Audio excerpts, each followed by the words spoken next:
Ce journal vous est offert par le FPI, Fonds des promotions de l'industrie, votre partenaire privilégié pour la réussite de vos projets.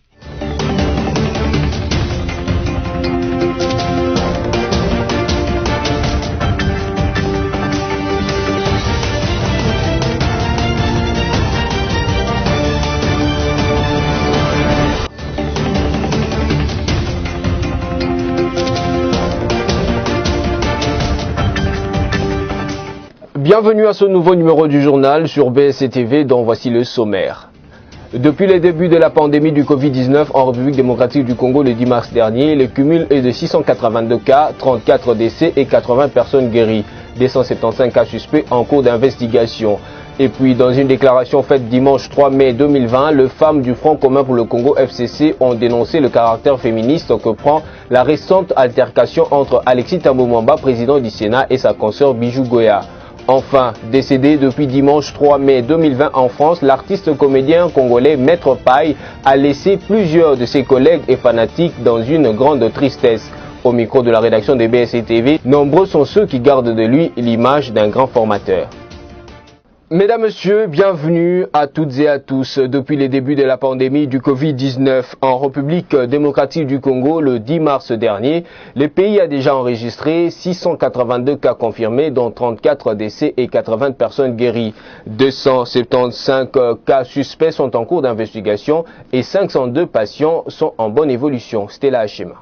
Les coronavirus en République démocratique du Congo, le pays compte à présent 682 cas confirmés, 80 guéris, 34 décès.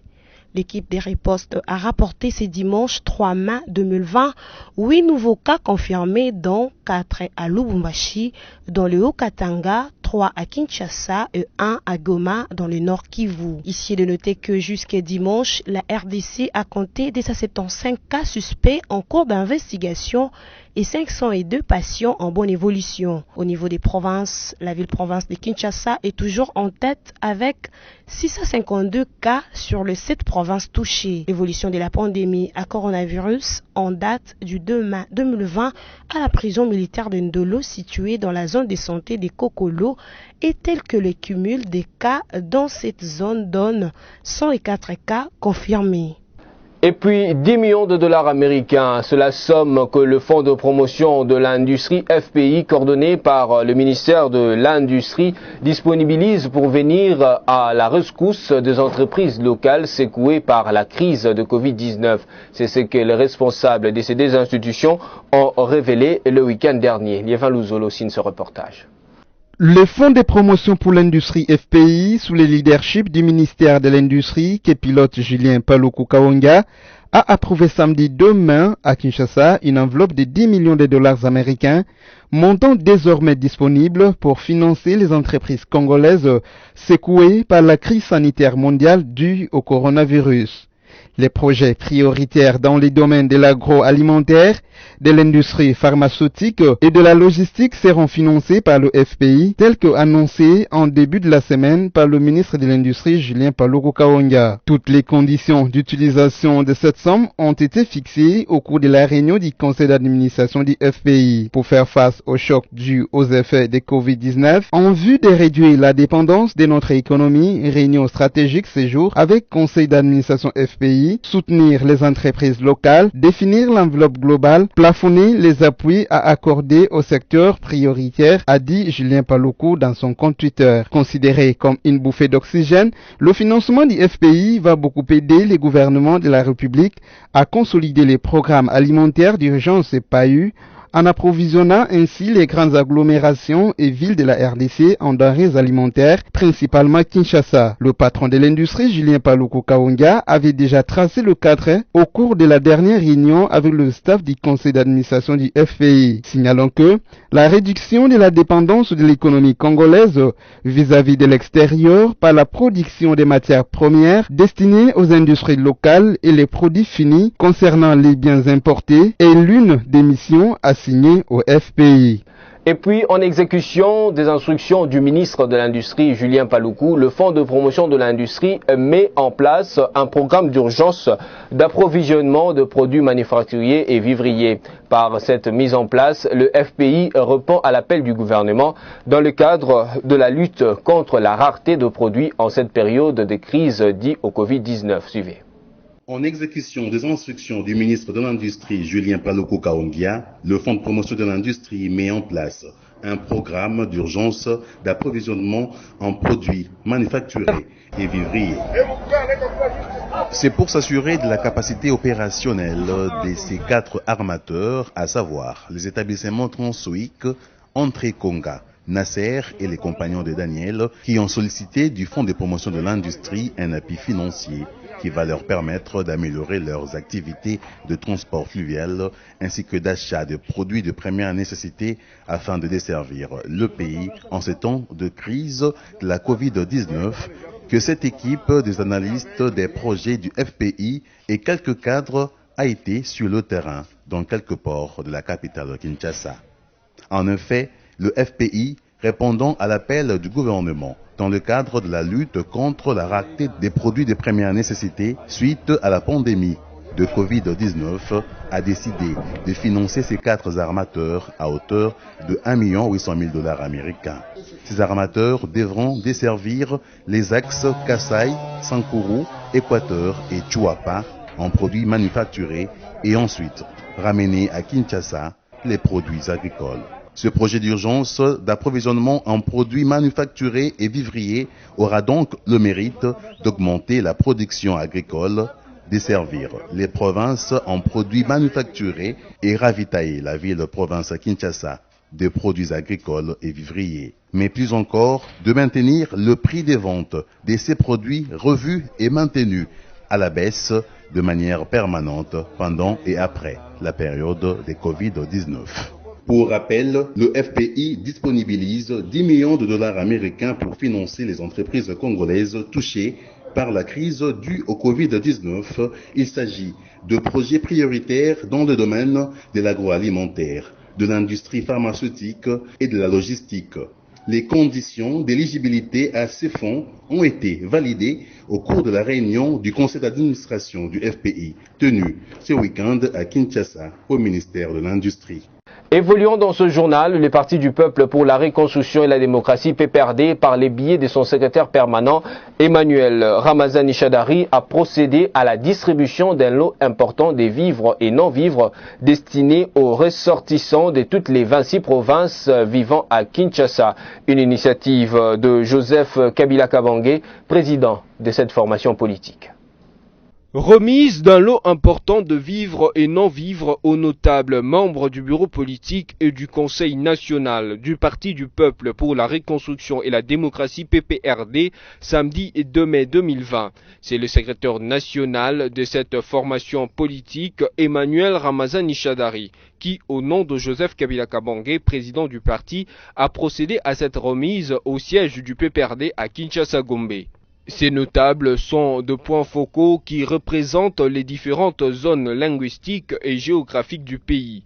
Ils ont été chargés par Emmanuel Ramazani Chadari de distribuer cette assistance aux ressortissants des espaces géographiques vivant à Kinshasa. Marcelin Chichambo a représenté la zone Est, comprenant les provinces du Nord Kivu, Sud Kivu et Maniema. Gaston Moussemena a représenté l'ex-grande province orientale. Jean Kimbunda, lui, a représenté la zone Ouest, comprenant l'ex-Grand Bandundu, Kinshasa et le Congo central. Marcelin Chiboui pour l'ex-Grand Kasaï.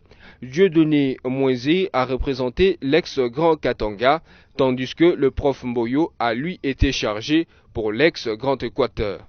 Ces représentants des différentes zones géographiques ont reçu l'ordre de partager équitablement ce produit, même si tous ne sauraient être servis. Les gens viennent en ville, c'est pour avoir quelque chose à manger.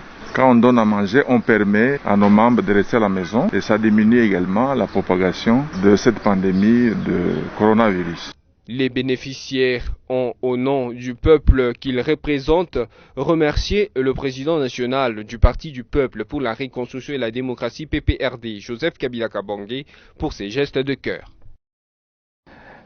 Les femmes du Front commun pour le Congo FCC ont, dans un communiqué du 3 mai 2020, exprimé leur mécontentement au sujet de la lyre féministe que prend la récente altercation entre le président du Sénat, Alexis Thambwe Mwamba, et sa collègue Bijou Goya. Ce reportage est d'Alice Kabangou. Les femmes du FCC regrettent que, lors de sa sortie médiatique du vendredi 1er mai 2020, l'honorable sénatrice Bijou Goya ait poursuivi son entreprise en traitant de pervers l'honorable président du Sénat. Les femmes du FCC fustigent et dénoncent la montée en puissance de la manipulation politique et de la désinformation dans le but de discréditer l'image de marque de l'honorable président du Sénat. Les femmes du FCC rappellent que l'honorable Goya n'a pas agi en tant que femme, mais plutôt parlementaire et politique. Et qu'à ce titre, ces initiatives qui doivent se conformer au règlement intérieur du Sénat et aux us et coutumes parlementaires ne peuvent pas rester sans repose politique. En cas de réaction, il ne faut pas la transformer en combat féministe. Les femmes du FCC rappellent que l'honorable Goya n'est pas à son premier forfait du genre. Il n'y a donc pas lieu de crier à la victimisation féministe. Les femmes du FCC désapprouvent l'ingérence opportuniste de certains compatriotes et mouvements féministes qui cherchent à entretenir au sein de l'opinion publique du sensationnel sur fond de la supercherie. Poursuivons avec cette information, l'Organisation mondiale de la santé OMS a remis dimanche 3 mai à la zone de santé d'Ouvira un lot important de médicaments essentiels ainsi que de kits contre le choléra. Cette aide est destinée à priorité aux sinistrés des dernières inondations causées par les pluies diluviennes dans la région. Alice Kabangou, encore une fois de plus. L'Organisation mondiale de la santé OMS a remis dimanche 3 mai 2020 un lot important de médicaments à la zone de santé d'Ouvira ainsi que de kits contre le choléra. Cette aide est destinée en priorité aux sinistrés de dernières inondations causées par les pluies diluviennes qui se sont récemment abattues dans la région. On compte plus de 7000 ménages de sinistrés repartis dans 27 sites à travers la ville d'Ouvira. Le médecin-chef de zone de santé d'Ouvira, Panzunimi, affirme que 6 cas de choléra ont déjà été enregistrés dans les communautés où vivent les sinistrés. Des échantillons ont été prélevés sur ce cas et envoyés à l'Institut national de recherche biomédicale INRB à Kinshasa pour des analyses. Dr Panzunimi a salué cette donation qui vient résoudre un tant soit peu le problème sanitaire dans la région. Depuis la semaine dernière, l'équipe de l'OMS Sud Kivu est au chevet des sinistrés dans les différents sites à travers la ville. Le chef du sous-bureau de l'OMS au Sud Kivu, Dr Constantin Makakala, a souligné que cette assistance va accompagner la surveillance épidémiologique à base communautaire à Ouvira. À ce sujet, 100 relais communautaires ont déjà été formés pour mener des recherches actives de cas suspects de choléra à travers toute la ville d'Ouvira. Et puis, les riverains du lac Albert dans la province de l'Ituri se sont retrouvés sans habitation après la pluie dans la nuit du 1er au 2 mai qui a causé le débordement de ce lac. Plus de 100 maisons sont emportées par les eaux. Clarisse Bebumika. La pluie qui s'est abattue la nuit du vendredi 1er au samedi 2 mai a fait sortir le lac Albert de son lit. Ces débordements des eaux n'a pas été sans conséquences. Environ 100 maisons ont été endommagées, laissant ainsi les habitants des Djougou, ceux qui se sont installés le long de ces lacs sans abri. D'après les sources coutumières, c'est aux environs de 22 heures, heure locale, que ces Congolais de l'Ituri ont été surpris par la montée de eaux qui ont atteint la terre ferme. De cases ainsi que d'autres habitations et même de boutiques se sont retrouvées sous les eaux, devenant ainsi irrécupérables par leurs propriétaires. Cette situation a contraint les sans-logis à se confiner dans de maisons abandonnées il y a quelque temps à cause de l'activisme du groupe armé de la Codeco dans cette partie de la province de l'Ituri. Ituri. Une autre source signale que ces inondations affectent également d'autres entités situées sur les littorales du lac Albert, dont Nana 1, Nana 2, Bukuku et Mita. Le ministre provincial de l'Agriculture, Pêche et Élevage, Marcelin Amani Baya, a visité le projet de multiplication des rejets des bananiers par macro-propagation implanté à Luami. Nous sommes dans les territoires de Kabaré au Sud Kivu. Ceci dans le but de relever la culture de bananes dans cette province. Ce reportage est de nos correspondants de Bukavu. Ces projets du gouvernement provincial qui connaît l'appui technique et financier du CICR visent à mettre sur pied plus de 55 000 rejets de bananiers pour pallier aux problèmes alimentaires que connaît cette partie de la province du Sud Kivu. Le territoire des Kabaré va produire une quantité suffisante de bananes dans les jours à venir. On peut avoir des bananiers malades. Ça doit être un champ libre parce que le bananier aime le soleil pour sa photosynthèse. Les projets de multiplication des rejets des bananiers par macropropagation évoluent normalement et va permettre d'avoir 55 000 plantiles. Cette précision est du ministre provincial de l'Agriculture, Pêche et Élevage, Amani Marcelin Bahaya. Je tiens d'abord à remercier l'autorité provinciale, son Excellence Théongo Bidje, qui s'est lui-même investi dans le décaissement de fonds pour la réalisation de ces projets. Comme vous le savez, la province du Sud Kivu a connu un grand problème qui a décimé tout ce qu'on avait comme bananier, la maladie Wheat bactérien, et nous avons pensé qu'il était temps que nous puissions refaire toutes les stratégies pour que nous puissions reconstituer encore une fois la bananerie. On a eu à mettre sur pied plus de 5500 bulbes qui vont nous produire plus de 55 000. À Luami, aujourd'hui, nous développons plus de 4 variétés, dont la variété banane de table, mais aussi la banane de cuisson. Donc, c'est-à-dire que ça va jouer un grand rôle dans l'alimentation de la population du Sud Kivu. Comme sur la culture des bananes. Notez qu'à cette occasion, le ministre de l'Agriculture a visité 58 germoirs contenant 100 bulbes chacun. Poursuivons, mesdames, messieurs. Pour s'être livré en spectacle la semaine dernière, la ministre du Genre de la province du Kasaï oriental s'est vue révoquée par le gouverneur Jean Maweja Mouteba. Dans son arrêté relatif à cette révocation, l'unique femme de l'équipe gouvernementale de cette province, Jean Mouteba Maweja, a précisé les griefs à charge de la ministre Miandabou Zongolo Madeleine. Suivez les détails dans ce reportage de Clarisse Beboumika. La ministre provinciale du Genre, Famille, Enfants, Travail et Prévoyance sociale du Kasaï oriental, l'unique femme de l'équipe gouvernementale du Kasaï oriental, vient d'être révoquée par le gouverneur de la dite province, Jean Maweja Mouteba. Il est reproché à Madame Madeleine Miandabou plusieurs griefs, dont les manques de probité et d'absence d'éthique. En effet, le numéro 1 du Kasaï oriental reproche la patronne du genre de sa province d'avoir posé des actes d'intimité et de probité qui frisent l'escroquerie et l'absence d'éthique. L'arrêté du gouverneur relève avec précision le scandale créé par cette ministre sur la voie publique la semaine dernière. Elle avait été brutalisée par certains de ses créanciers qui en avaient assez de son insolvabilité vis-à-vis d'eux par rapport aux dettes contractées depuis le mois de janvier dernier. S'en est suivi la sortie médiatique de Madame la ministre du Genre de Mbujumaï sur le plateau de la RTNC. Oubliant ses fonctions, elle est allée jusqu'à demander pardon à ses créanciers. Invitée à s'expliquer, Miandabou Zongola n'a pas été convaincante. Parlons sécurité à présent. Des bandits armés ont encore opéré dans la ville de Lubumbashi, dans la province du Haut-Katanga, la nuit du 3 mai, précisément au quartier Kilobé-Lobé, dans la commune annexe, où ils ont tué 2 personnes, membres de la famille du chef du bureau de la commune de Kamalondo, Christelle Genda. La population de la commune de Kamalondo à Lubumbashi, dans les Hauts-Katanga, n'a pas fermé l'œil dans la nuit de dimanche 3 à lundi 4 mai. La cause des crépitements des balles de 23h jusqu'à 3h du matin ont été entendus. Des hommes armés ont donné la mort à une famille du chef du bureau de la commune de Kamalondo. 2 de ses enfants, dont son fils et sa nièce, ont été tués. La femme est dans un état très critique. Selon les sources concordantes, les assassins ont également tiré sur un garçon parmi ceux qui assurent la sécurité du quartier.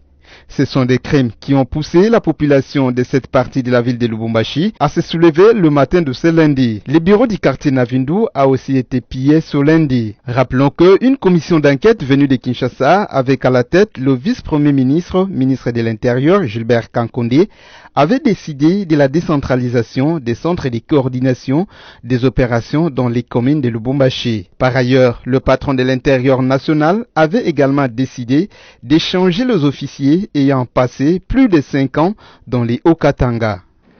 Et puis, plusieurs enseignants des écoles publiques de Goma au Nord Kivu, réunis au sein de la formation syndicale nationale Fosinat, appellent à une marche dite de famine le 8 mai prochain pour réclamer les arriérés de salaire de 8 mois accusés par les agents Nouvelles Unités. Encore une fois de plus, Christelle Genda nous en parle. Dans une note d'information parvenue lundi 4 mai 2020 à nos confrères, les professionnels de la CRE du Nord Kivu manifestent leur ras-le-bol après de promesses du gouvernement congolais sur leur prise en charge qui sont restées lettres mortes jusqu'ici.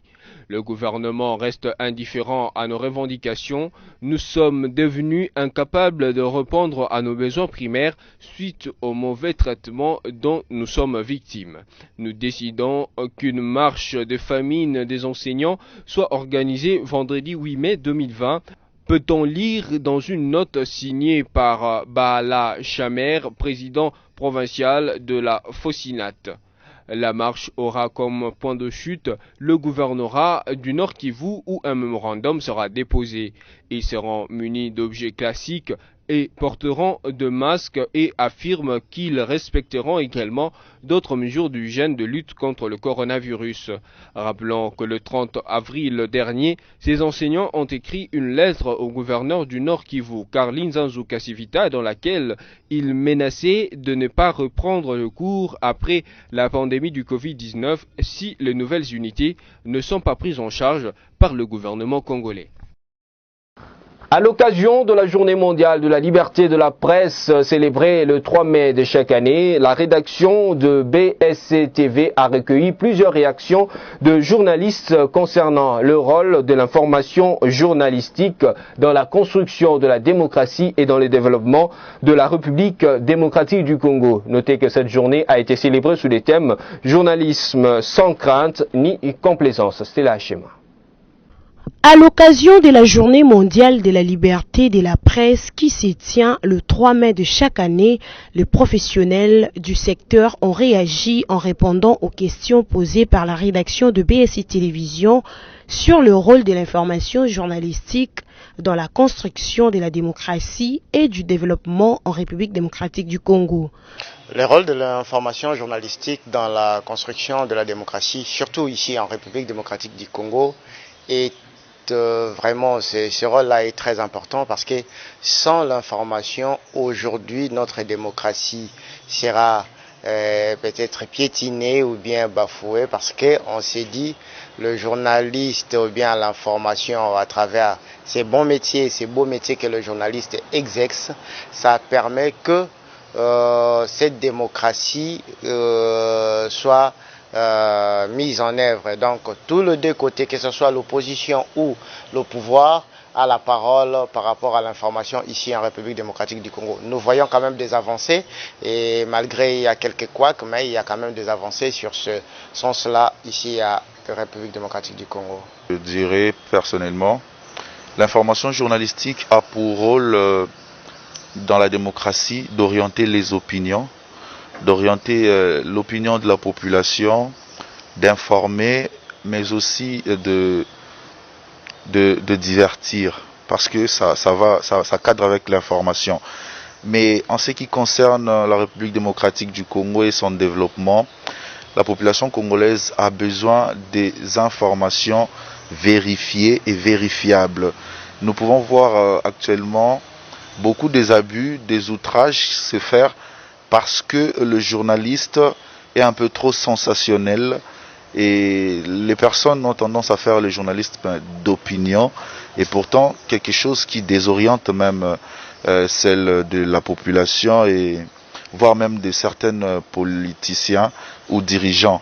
Pour cette année 2020, le thème exploité pendant cette journée est « Les journalismes sans crainte ni complaisance ». Les journalistes subissent aujourd'hui de nombreuses pressions de la part des acteurs qui tentent de contrôler ou d'intimider le média afin d'entraver les journalistes dans l'exercice de leur travail quotidien. VTA. Vous l'avez suivi au sommaire, décès dimanche 3 mai 2020 de l'artiste comédien Jacques Mukosa, connu sous le pseudonyme de Mangwaou Ndengiwana. Il est mort en France de suite d'une maladie. De la comédie théâtrale à la musique, les témoignages sont émouvants. Suivez ce reportage de Merveille Bavabebay et Générose Essengo. C'est depuis dimanche 3 mai 2020 que l'artiste comédien et musicien Jacques Mukosa, communément appelé Mangwaou Ndengiwana pour les uns, Maître Paille et Grand Yaya pour les autres, a tiré sa révérence à Paris en France. Hospitalisé depuis quelques mois, pour certains, il serait atteint du Covid-19, tandis que d'autres préfèrent s'abstenir de tout commentaire sur la mort de cette icône du théâtre congolais. Ici, les témoignages de ses collègues comédiens qui se souviennent de lui. tobani na 79 donc 69 oyo tobengi 79 ti toyakoma na ba 80 wana toyekuta na vie ngadiose epakutaki koto na ye toye mpo baprépare biso tosala trio mangamba donc na biso towela lele ba trio dasufa bakei biso nde toyaki siko babandi koprépare biso na bapere bifalo na batakinga mpo baoluka trio wana nde eyaki donc mangamba donc mangwaou ngadi adiamba de somo bato mosusu baye lelo bao se rendre compte na perte wana te parce que avandaki trop na poto atikaki mo espace bakoto oyo donc ba bébé santé bazaka pembe na ye bato belé oyo toyebi azali lokwa mwa pepe kale moko boye azali opesa même valeur na bato oyo ba petite taille à travers ba pièce na ye. Le vieux c'était un grand. Lorsqu'il était dans la scène, le vieux travaillait avec son cœur, son esprit et il avait ce goût là de faire le travail. Nayebi depuis Chikchok Loyenge, depuis Kala, depuis l'année 90, nayebi na Chikchok Loyenge et tant à zone na décembre awa na janvier na komelaki ye to sololaki pendant couramment bon to sentir que azaki na art soko moni lelo ba esobe omoni ba Willy Mambo omoni lelo ba ebakata eza déjà kotala fruit ya musala na ye ko joyeux kaka boye ngai na yebi ki akufi na coronavirus par rapport ya azaki déjà na coma ça fait 1 mois nzamba sali grâce aye ko bika et par après akufi na sima ko bima na hôpital mwasi na ya koti na koma lisusu. C'est-à-dire tout ça clan pena donc c'est-à-dire Minzoto, Chic Choc, Nouvelle, La Mama, Lis Boy donc c'est-à-dire tout ça clan ils a carrière artistique nanga mobile. Les loso batu ba yebi la di sobe phénomène utaki na biso na ba théâtre fa to utaki na rêver ça biso apesi biso idéologie ils avaient live. C'est sur cette note triste que nous refermons le porte de ce journal, mais avant tout, voici le rappel de principaux titres. Depuis le début de la pandémie du Covid-19 en République démocratique du Congo le 10 mars dernier, le cumul est de 682 cas, 34 décès et 80 personnes guéries. 275 cas suspects en cours d'investigation. Et puis, dans une déclaration faite dimanche 3 mai 2020, les femmes du Front commun pour le Congo FCC ont dénoncé le caractère féministe que prend la récente altercation entre Alexis Thabo Mwamba, président du Sénat, et sa consoeur Bijou Goya. Enfin, décédé depuis dimanche 3 mai 2020 en France, l'artiste comédien congolais Maître Paille a laissé plusieurs de ses collègues et fanatiques dans une grande tristesse.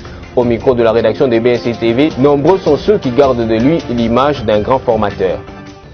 Ce journal est complètement fini. Merci à vous de nous avoir suivis. Restez fidèles à BSC TV, mais surtout, continuez de vous protéger du coronavirus.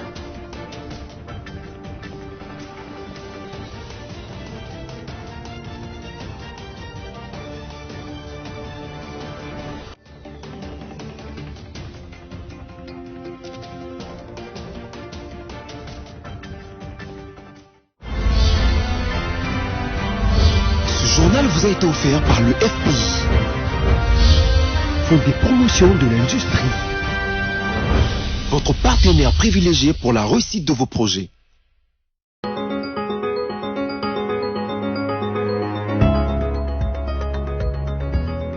Bon début de la semaine à tous, mesdames et messieurs, bienvenue à la lecture de médias en ligne sélectionnés et résumés pour vous sur BSC Télévision, c'est lundi 4 mai 2020. Ouvrons cette revue de presse avec les sites d'information actualité.cd qui titre à sa une RDC Covid-19, le Haut-Katanga, deuxième province la plus touchée après Kinshasa. Selon les chiffres du comité multisectoriel de la lutte contre la maladie à coronavirus, la province du Haut-Katanga, qui compte 10 cas, est la deuxième la plus touchée par la pandémie en République démocratique du Congo, après Kinshasa qui cumule 652 cas positifs. Le pays compte au total 682 cas, dont 34 décès et 80 guéris. Le premier cas de la maladie a été enregistré il y a une semaine au Haut-Katanga, précisément dans la ville de Lubumbashi. Dès lors, d'autres cas se sont ajoutés après les mesures de confinement prises par le gouvernement Jacques Kouaboula, qui avait permis de retrouver 76 cas du premier cas, parmi lesquels certains se sont avérés positifs. Pour le reste des provinces touchées, Nord Kivu à 7 cas, Congo central à 6 cas, Sud Kivu 4 cas, Ituri 2 cas et Kwilu 1 cas. Poursuivant cette revue de presse avec le site d'information Radio Okapi qui titre à sa une Sud Kivu, l'Organisation mondiale de la santé fait une donation de médicaments à la zone de santé d'Uvira. L'Organisation mondiale de la santé OMS a remis ce lundi, ce dimanche 3 mai, à la zone de santé d'Uvira un lot important de médicaments essentiels ainsi que des kits contre le choléra. Cette aide est destinée en priorité aux sinistrés des dernières inondations causées par la récente pluie diluvienne dans la zone. Ils sont plus de 6 000 ménages répartis dans 27 sites à travers la ville. Le médecin-chef des zones de la santé d'Uvira, Panzunimi, affirme que 6 cas de choléra ont été déjà enregistrés dans les communautés où vivent les sinistrés. Des échantillons ont été prélevés sur ces cas et envoyés à l'Institut national de la recherche biomédicale à Kinshasa pour analyse.